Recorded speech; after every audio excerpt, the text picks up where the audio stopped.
हिकायत। तोते ने कहा कि किसी वक्त में एक बड़ा बादशाह था। उसके दो बेटे थे।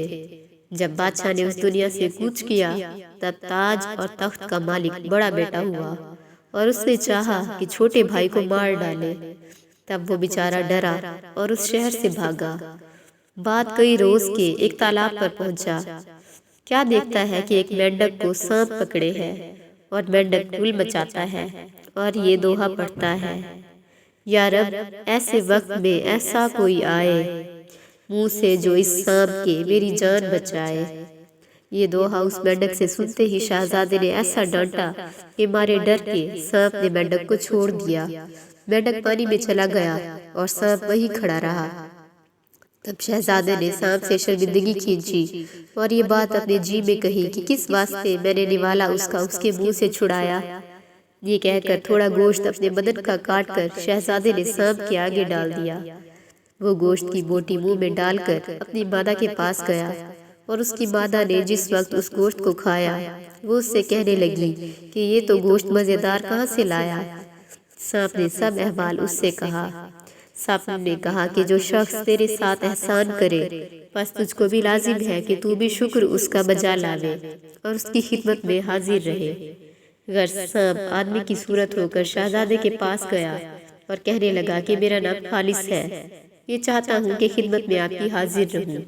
शहजादे ने कबूल किया और वो मेंढक जो सांप के मुंह से छूटा था लहूलुहान अपनी मादा के पास गया और ये सब अहवाल अपनी मादा से कहा। तब उसकी मादा ने सुनते ही इस अहवाल के कहा कि तू अब उस शख्स की खिदमत में जाकर हाजिर रहे। आखिर मेंढक भी सांप की तरह आदमी की सूरत होकर शहजादे की खिदमत में गया और कहा कि मेरा नाम मुखलिस है, आरज़ू रखता हूँ कि मैं आपकी खिदमत में नौकरों की तरह हाजिर रहूं। शहजादे ने उसको भी अपनी खिदमत में रखा। फिर वो तीनों वहां से चले और किसी शहर में पहुंचे। शहजादे ने वहां के बादशाह से जाकर अर्ज की कि मैं ऐसी शुजात रखता हूँ कि अकेला 100 आदमी से लड़ सकता हूँ। 1000 रुपए रोज पाऊँ तो खिदमत आली में हाजिर रहूं और जिस वक्त जो काम फरमाइएगा वहीं उसे सरंजाम को पहुंचाऊंगा। बादशाह ने उसको नौकर रखा और 1000 रुपए का रोजाना मुकर्रर किया। शहजादा 1000 रुपए लेकर 100 आप खर्च करता और उन दोनों को देता, बाकी खुदा की राह में सर्फ करता और खैरात करता। एक दिन बादशाह मछली के शिकार को गया। इत्तफाकन उसकी अंगूठी दरिया में गिर पड़ी। हर चंद जुस्तजू की हाथ ना आई। तब शहजादे से कहा कि मेरी अंगूठी दरिया से निकाल ला।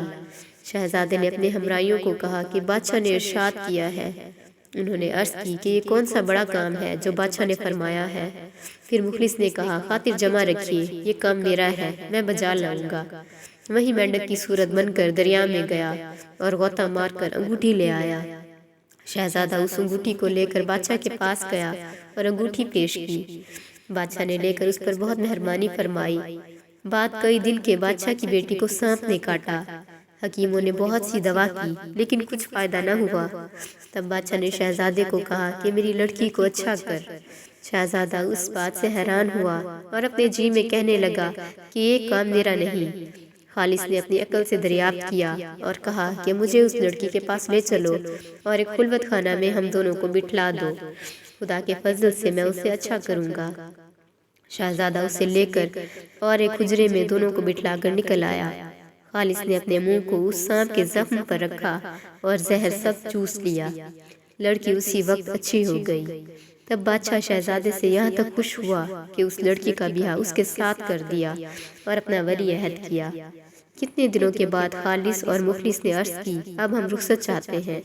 शहजादे ने कहा ये कौन सा वक्त है कि रुखसत मांगते हो।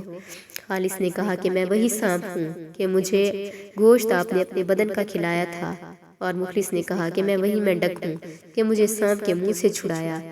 अब हम उम्मीदवार हैं कि अपने घर जाएं। शहजादे ने दोनों को रुखसत किया। ये कहानी खजिस्ता से तोते ने कहकर कहा अच्छा अब जा, और देर न लगा। कदमानों ने सुनते ही चाहा कि जावे और अपने महबूब से मिले। इतने में सुबह हुई और मुर्ग बोला। जाना उसका उस रोज भी मौकूफ रहा।